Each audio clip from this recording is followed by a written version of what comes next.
Hey guys, how are you today? Quick rant before we dive into today's chaos. As some of you might have noticed, YouTube's algorithm has decided I'm not special anymore. Shocking, I know. So now if you don't like, comment, or do a little backflip in the algorithm's honor, this video might just vanish into the void, never to be seen again. Seriously though, even a hi or "this is wild" in the comments helps way more than you think. It tells YouTube, hey, people actually like this channel. Maybe don't hide it from everyone. That can really help push my videos out to a wider audience, not just to my subscribers. So if you enjoy these stories and want to support the channel, that's the best way to do it. Now grab a drink, get comfy, and enjoy the drama. You won't want to miss this one. Hey Reddit. So I'm already aware that I might be the asshole here, and I quite frankly don't care. For the record, this happened 3 years ago, but the topic came up recently during a girls' night. I'm now 29 female. My husband is 29 male. We'll call him A. And he used to work at a small restaurant supply chain with my brother that is no longer open. They were bought out by a bigger company, and they closed the branch. The shop only employed about 5 or 6 people per branch at a time. The manager, 3 office workers, and 1 to 2 warehouse or delivery drivers. My husband had, at the time, been working in the office front for almost 1 year alongside my brother, 31. My husband started as a delivery driver and worked his way to an office position. When he was promoted after working there for 2 years, they hired 2 new people to take over as warehouse and delivery driver. One of them was a 24-year-old woman. We'll call her Susan. I used to meet my husband at his work for lunch about 3 times a week, and even sometimes bring him breakfast before I went to work. So I was well known at the office. One day when I stopped by for lunch, I noticed my husband was laughing and rolling his eyes at something my brother had said. When I asked what was funny, my brother said, "Just telling A how it seems someone might have a work crush on him." With that information, I tilted my head in confusion to ask what he was talking about when in walked Susan. She stopped in front of me and smiled politely at me. I smiled back and introduced myself as A's wife. Her smile slightly dropped, and I caught her glancing at his left hand where his wedding band sits. She excused herself, saying she had an order to deliver before the end of the day, and turned to my husband and told him, "I'll talk to you later." He ignored her and pulled me into a hug. She looked a bit put out by it. My husband told me she had been asking him questions all day since she moved into that position, and he was getting tired of it. But his manager told him to explain tasks to her when she ran into an issue so their customers would still have their orders. Apparently, she had been finding any excuse to come ask him something since she started there a few days before. For the record, my husband had a picture of us by his computer, on his desk, and as his lock screen. He also was very proud he wore me down, because I'm out of his league. He didn't actually wear me down. I knew after our first date that I was going to marry him, as cliché as that sounds. My brother backed him up on this by telling me that even he thought it was excessive. We changed the subject and sat down for lunch. As I was leaving, Susan came into the break room to ask my husband for help with putting an order in. He told her he'd help her and gave me a kiss goodbye. I smirked because I knew exactly what he was doing. I thought that would be the end of her trying to get my husband's attention. I was wrong. She started gradually becoming more flirty with him, even when I was in the room. My husband told her he was happily married, and she said, "Oh, so am I." It's so great having someone at home waiting for you. Yes, Susan is married with 4 kids. My husband spoke to their manager, but she would still find a reason to ask questions. The manager also didn't put much into what A was telling him, so she continued to try and get my husband to pay attention to her, gradually and boldly. My husband continued to remind her he was married, and then ignore her advances. I have my brother who told me most of this.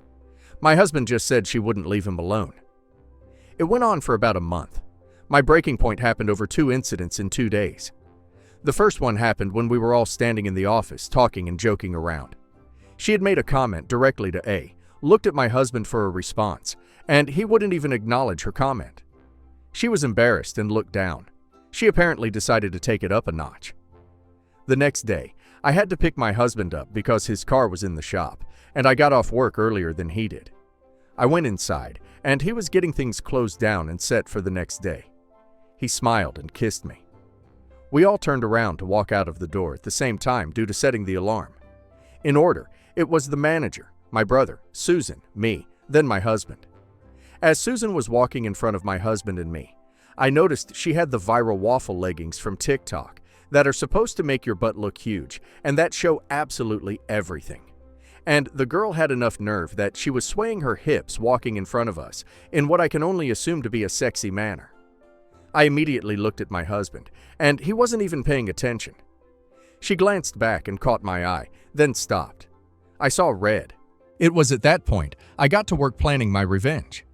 Since she had turned into the boss's golden girl, I had to be careful so it wouldn't backfire on my husband. So the next day, on my way to meet A for lunch, I made a phone call. Yes, some might say it was a bit much, but I highly disagree. Since the manager didn't care, I called the corporate office that was across the street. I pretended to be a customer, a very offended customer. When they answered, I asked to speak with someone about their employees. They transferred me to who I only assumed to be the HR department. She answered and asked what she could help me with. I said in the fakest, sweetest Southern Belle accent I could come up with, "Yes, I was just wondering if you have a professional dress code for your delivery drivers, or if they're really allowed to dress like OnlyFans creators." For the record, I have nothing against OnlyFans models, because it is a way to make money. So don't come at me about it. Just don't try to get my husband. I don't share. She stumbled over her words and assured me they had a dress code. To which I responded, "Well, I don't think they follow it, because one of your drivers showed up in those TikTok leggings. You know, the waffle ones that are supposed to make your butt look big, and you could see each cheek outlined. I don't feel comfortable with that, because I have customers who come in, and I don't want that to be what they associate with my company." When I tell you I heard an "oh my god" and a mortified gasp, I did. Apparently it was on speakerphone, and the receptionist who transferred the call was in the room. She asked what company I was with, and I told her I wasn't comfortable giving that information out because I didn't want them to retaliate. She apologized multiple times for that and assured me it wouldn't happen again. She asked if I knew the girl's name, so I described her and stumbled with names for a minute, saying that I thought it was Sherry, or Susie, or Sam, or something. Then when they asked, "Was it Susan?" I suddenly acted like I remembered her name. I told her I had a customer coming in, and I had to go, but I wanted to know if that was the kind of business I should expect. She assured me that wasn't the case, and it would be addressed. I hung up and turned onto the road my husband worked on. I'm not kidding. I walked in 3 minutes later, and Susan was in the manager's office with the phone on speaker. Apparently, they had a talk with her about their dress code. I asked my husband and brother what happened, and they said they didn't know. HR called and wanted to talk to her. I tried not to smile while being satisfied with myself. She quit the next month to accept an office job because a warehouse job was too hard on her. She never bothered my husband after that. We found out from a friend that she's now divorced. Her husband found out she cheated on him with at least 2 guys from her office job the following year. My husband and I are happily married and expecting our second child together in the spring. So that's my petty revenge story. Update. Holy crap, I didn't expect this to blow up like it did.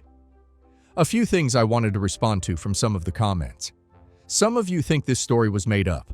I can assure you it wasn't. She was the golden girl who did no wrong in the boss's eyes, and I wasn't sure the extent of what she would go to in her attempts. Some people will lie and say they were harassed if they don't get their way. I've seen it happen. The boss would have covered for her if he went above his head, and possible retaliation would have happened. For those of you saying I'm insecure and controlling, if your significant other constantly either ignored or told someone to stop harassing them to no avail, I'm sure you'd do something also. I didn't want her fired. Just someone else to step in so I didn't cause backlash on my hubby or brother. I apologize for the poor writing, as some have pointed out. I typed this out on my phone and it had quite a few errors. I used AI to correct my grammar for the grammar squad. And lastly, I'm glad I'm not the only petty one out here. Not the a-hole at all. OP's husband shut her down multiple times and the manager ignored it. OP didn't get her fired. OP just forced HR to finally enforce basic professionalism. If she was bold enough to flirt in front of OP, imagine what she did when OP wasn't there. OP's revenge was classy, effective, and honestly hilarious. And now let's hear community's opinion. Your husband deserves major credit for staying respectful and shutting her down every single time. Not every partner would handle that situation as well as he did. You stepped in only when management failed to. That's not insecurity. That's protecting your own from a walking HR disaster. Honestly, petty, strategic, and flawless execution. You didn't scream, didn't confront her, didn't threaten anyone. You just picked up the phone and let HR do their job. This is the level of petty revenge I aspire to. A plus performance. This whole situation has been tearing my family apart, and I still can't quite wrap my head around it. I, 36 female, have been married to my husband, 38 male, for over 10 years, and we have 3 beautiful children together. Our oldest daughter, 10 female, our son, 8 male, and our newest addition, a baby girl who's just 3 months old. For years, my sister-in-law, Sarah, 40 female, has been carrying around a lot of jealousy and resentment towards me. We're civil, and we do our best to get along, but she's made comments over the years that have always rubbed me the wrong way. From the beginning, Sarah's made it clear that she envies the life I have. She said it outright. She's always wanted what I have, a strong marriage, stable career, happy family. Not with my husband, of course. She loves him as her brother and nothing more. But she's often talked about how she wished she could find the kind of stability I have. She's been vocal about her struggles in relationships, which finally seemed to take a turn for the better when she married her husband last year. After her marriage, Sarah and her husband decided that they were ready to start a family right away. Unfortunately, after several months of trying, they received the heartbreaking news that she can't conceive naturally. Sarah was devastated. Our entire family rallied around her, doing everything we could to comfort and support her. I wanted to be there for her too. I can't imagine what it must feel like to want something so desperately and not be able to have it. I empathized deeply and did my best to include her in family events and make sure she felt supported. But then everything took a disturbing turn. We recently hosted a family dinner to celebrate some birthdays, and the house was filled with loved ones. My husband and I had worked hard to prepare a great evening, and I felt like things were going smoothly. But in the middle of dinner, Sarah suddenly cleared her throat, put down her fork, and said, "OP, I think it's really unfair that you got to have 3 kids, and I can't have any. Your baby is my last chance to raise a child, so I think you should give her to me during the week so I can create a motherly bond with her. You can have her on weekends." The whole table fell silent. My heart stopped.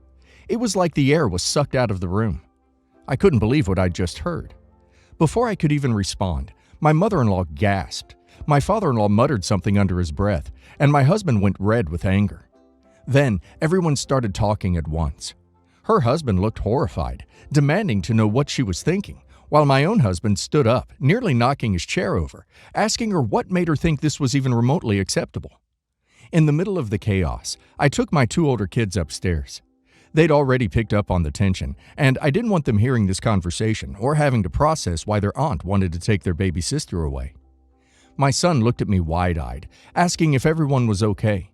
I reassured them as best I could and told them to stay in the room until I came to get them.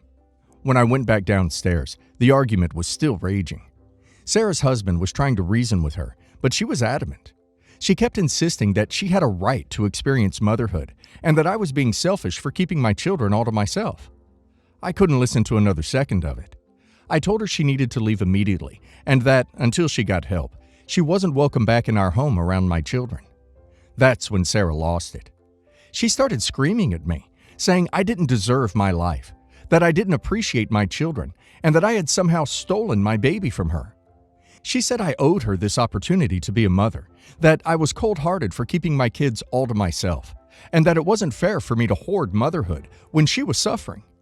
It was as if she genuinely believed that my baby was hers for the taking. She was inconsolable, crying and yelling, and nothing her husband or my in-laws said could calm her down. Finally, her husband and my mother-in-law managed to drag her out of the house, but not before she continued screaming that I'd ruined her life. She kept insisting I was the villain here, that my life was a sham because I didn't know how to be grateful for the blessings I had. It was like watching a completely different person, someone unhinged and so lost in her own pain that she couldn't see how inappropriate and cruel her behavior was. Once they left, I sat down with my husband, both of us in shock. We tried to figure out what could have driven her to such a dark place. We know infertility is a devastating thing, and we both sympathize with the pain and disappointment she's been facing.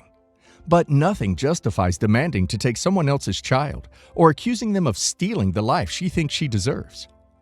The hardest part was talking to our kids. After the commotion, they came downstairs, scared and confused, asking why their aunt was so upset and why she wanted to take their sister. My heart broke seeing them try to make sense of it. We tried to keep it simple, telling them that Aunt Sarah was very sad about not being able to have children of her own and that she might have said things she didn't really mean. But I know they sensed something much deeper, something unsettling, and it hurt to see that fear in their eyes. Since that night, my family has been a mess. Sarah's husband and my in-laws have apologized to me repeatedly, saying they had no idea she was harboring these feelings and that they'd urged her to get help.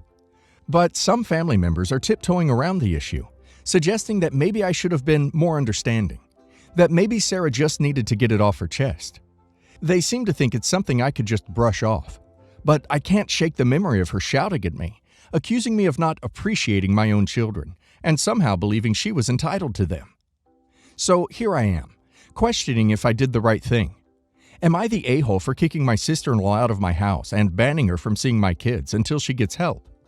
I understand that infertility is incredibly hard, but I feel like there are boundaries you simply don't cross, and demanding to borrow someone's baby is definitely one of them. This is beyond entitled behavior. It's downright disturbing. Sarah crossed a line that can't be uncrossed. She has no right to demand access to OP's child, and the fact that she did so in front of everyone shows just how deep her issues run. OP did the right thing by kicking her out and setting firm boundaries. And now let's hear the community's opinion. OP, I'm so sorry you had to go through this. Not the a-hole. Her entitlement is out of control, and her demands are not only inappropriate, but dangerously unhealthy. She needs serious help before she's allowed around you or your children again. Your family's safety and well-being are your priority, and you did exactly what you needed to. Not the a-hole. Infertility is hard, but it doesn't give anyone the right to demand another person's child. This woman sounds unhinged, and honestly, I wouldn't feel safe around her. You have every right to protect your kids, and you're completely justified in banning her from your home until she seeks therapy. You are doing the right thing for your family. This is heartbreaking, OP. Not the a-hole by any stretch. Your sister-in-law has crossed so many boundaries, and she needs serious professional help. It's one thing to struggle with infertility, but demanding to borrow someone's baby is on a whole other level. Stay strong, and don't let anyone make you feel guilty for putting your family first. Update. Thank you all for your support and understanding. I've been overwhelmed with the responses, and it's been comforting to know that I'm not overreacting and that my instincts to protect my family were valid. After that disastrous dinner, Sarah's husband tried everything to get her into therapy. He was horrified by her behavior and told me he was shocked to see just how deeply her resentment had developed. For weeks, he urged her to see a counselor, to get to the root of her feelings, and to start processing her infertility in a healthy way. Unfortunately, Sarah refused. She kept insisting that I was the problem, that if I had just been compassionate and let her have some time with my baby, she wouldn't feel this way. It all came to a head last week when I heard from my mother-in-law that Sarah's husband had filed for divorce. He couldn't continue in a relationship where she was spiraling into delusion and refusing to seek help. According to him, Sarah became increasingly obsessed with the idea that she could still have a baby if I just let her borrow my daughter. She even started saying that I had stolen her happiness and was refusing to let her fulfill her destiny of being a mother. Her husband said he tried everything to help her, but he couldn't stand by as she continued down this path without professional help. After he filed, Sarah went ballistic. She blamed me entirely, saying that if I had just given her a chance, if I hadn't hoarded my children and shared them with her, then she'd still be married. She sent me a string of messages telling me that I was a selfish woman who had no idea what suffering really is. She kept insisting that I'd ruined her life by keeping my baby to myself. After those messages, I had to block her number for my own sanity. Sarah has now started going through family members, trying to rally sympathy, claiming that I've stolen her last chance at happiness. My mother-in-law has tried to mediate, but even she sees that Sarah's in a dangerous mental space, and she's heartbroken. She told me that she loves Sarah, but she understands why I need to protect my children and that I can't let her into our lives in her current state. As painful as it is to see my family torn apart, I know that going no contact with Sarah is the only option. My husband and I both agree that our priority is the safety and well-being of our children. We're heartbroken for Sarah's situation, but we can't allow her jealousy and desperation to compromise our family. She needs help that we can't provide, and until she seeks it, there's no place for her in our lives. I, 28 female, have never had a good relationship with my mother. She and my dad married young and had 4 kids, me, 2 sisters, 27 female, 24 female, and my brother, 20. My parents' marriage was highly toxic, and they divorced when I was 17 because my mother had an affair with her now second husband. Mother and hubby number 2 have 1 child together, female 10. Ever since we were kids, my siblings and I have been subjected to my mother's mantra of, "I gave you life, so you should be ducking grateful." From the time we were young, my mother would use the above phrase to gain anything from our sweets, our birthday money, to taking a percentage of payslips when we joined 6th form, ages 16 through 18 education in the UK. My siblings and I have been fortunate enough that our paternal grandparents are well off, and they paid for our university fees, minus my brother who chose not to attend university. However, our grandparents are in declining health and have decided to give us grandchildren our inheritance early so they can watch us enjoy it and not have the stress put on our dad to sort out our portion when their time comes. My brother decided to buy a car with his and save the rest to travel. My 2 sisters are spending it on their growing families. I decided to use my portion for a mortgage deposit and am weeks away from buying my first home. My mother is enraged at our choices. When she found out that her ex-in-laws had given us all money, she yelled at how it was unfair that our younger half-sister missed out and how we have a rule that she gets a percentage of our inheritance because I gave them life and they need to learn to be ducking grateful, and then extended it, saying how we never appreciated her sacrifices for us, how we butchered her body, drained her mental state, and caused her divorce because our dad was too focused on us rather than paying attention to her, which caused her to cheat. I snapped at my mother and told her to shut the duck up. I told her that we didn't ask for her to bring us into this world because she chose to have kids, and if I had the chance to change who my biological mother was, I would, because she's always been a crappy one. Now she's telling the family that I don't appreciate her struggles with parenting, and I've upset her so badly that she's unable to focus on areas of her life that need her. For example, my half-sister, her job as a nurse, etc. My sibling sided with me, but our half-sister has sent me texts saying I need to say sorry for being mean. My stepdad, not the word I want to use, has called me an a-hole for speaking to my mother harshly. Am I the a-hole? Not the a-hole. Your mom is toxic, and she'll likely royally duck up her youngest daughter by making her believe she's a victim of your grandparents' generosity. Your mom's affair partner needs to sit down and shut up. Your half-sister is not related to your grandparents. She deserves nothing. Your mother is way off base here. Your mom cheated on their son. Your paternal grandparents are probably not her biggest fans. Your mom can go pound sand. Not the a-hole. Not the a-hole. You're absolutely correct. She gave life to you. That's correct. But that doesn't mean that you are her slaves. She failed you as a parent, didn't provide for you, didn't show you any love or support. She's a vampire. Get some garlic and keep her away from your life. My father passed away a few weeks ago after a very short and unexpected illness.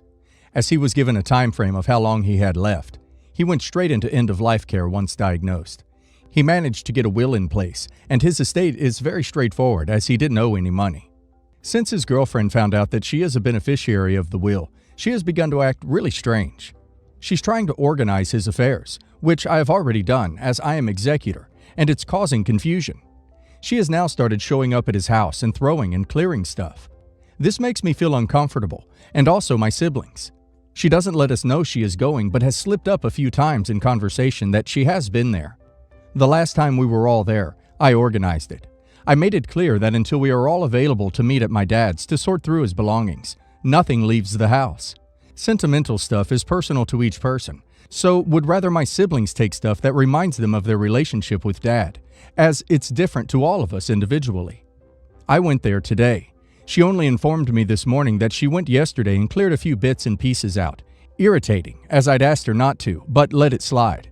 When I arrived today, I couldn't gain access, as she had bolted the door with a key I don't have in my possession. Because my dad didn't use that bolt, he used the 2 others. It's making us all really uncomfortable that she is going as she pleases and removing stuff. She took his spare car key, to start his car, but has now taken that back to her home, which is 1.5 hours away on a clear run. I didn't give her permission to take this. I understand she was his girlfriend, but she was never given a key to his house whilst my dad was alive, so I don't appreciate her just using it now. She was the last person to pick my dad up from the hospital, so this is how she has a key, as he had them on him. The spare car key I'm assuming she found in the house. I've included her in funeral arrangements and wouldn't leave her out of clearing the house, but she's getting to a point where she is doing that to us. Would I be the a-hole if I changed the locks and explained to her my reasons why? I'm happy for her to meet me there should she need anything. She has no personal belongings there, so I'm struggling to understand why she needs to be there. I also don't want to feel pressured into getting stuff sorted. We only had the funeral this week gone. Edit. Sorry for any confusion. She is a beneficiary, not the beneficiary. There are 6 total. Removing anything from an estate without permission from the executor, even if she is listed in the will, is theft. You need an estate lawyer, and she needs to be sent a cease and desist as well as ordered to return the stolen items immediately. Change the locks, and tell her you'll be taking legal action against her as the executor if she enters the premises again without permission and doesn't return every single item she has taken. Change the locks and notify the police that she is trespassing. You are the executor and have legal rights over his estate, and she is stealing. She has no rights to anything until the estate is settled. Talk to the lawyer he used for his will and find out what your rights and responsibilities are as executor, and clarify to her that she will be charged with trespassing and breaking and entering, as it's not her house and the things inside do not belong to her. Do it ASAP, as you have no real idea what she's taken or thrown out. Protect yourself and your siblings, as it seems she is going to take everything she possibly can. My brother died 6 years ago. He left behind a wife and 2 daughters. My brother and his wife never had the best marriage, and she was never close to my family. We adored the girls, though, and spent a lot of time with them and my brother while he was alive. After my brother died, we ended up in court to see my nieces because their mom was shacked up with someone days after the funeral, and she decided if we wanted to see them, we needed to take his kid too. I was granted access to the girls and have never passed on this time. She ended up married to another guy within 11 months of my brother's death, with 2 of his own kids, and she has 2 kids with him. Her family and his family are not involved in their shared kids' lives. Because of this, the kids have latched onto my family. We do not want to be in their lives, though, so we focus on the girls and try to be kind to the other kids, but do not lead them on. Their mom keeps letting them come and acting like we're equally responsible for her other kids.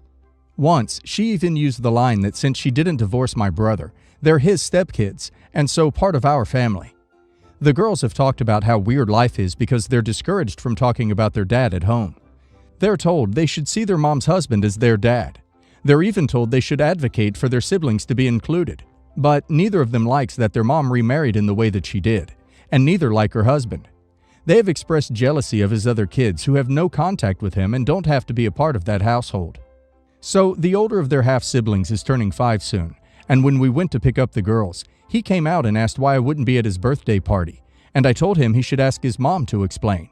She came out and he asked her, which is when she told him I needed to be invited. So he turns around and asks me to come. I told him I couldn't make it. He asked why, so I said his mom would need to tell him. I didn't want to drag it out with the kids, so I left with the girls quickly. One was held back by her stepdad, but was coming out as all this happened at my car. I got several messages after saying I was the a-hole for making her answer for my cruelness. I think it would have been worse for me to say anything, but I want others to judge. Am I the a-hole? Not the a-hole. Your late brother's wife clearly needs to learn that she cannot force her blended family on everyone involved with any part of that family. You've been very clear on this. It's not your fault she thinks she can make you do things her way by cruelly setting her own child up as a pawn. Yeah, kinda.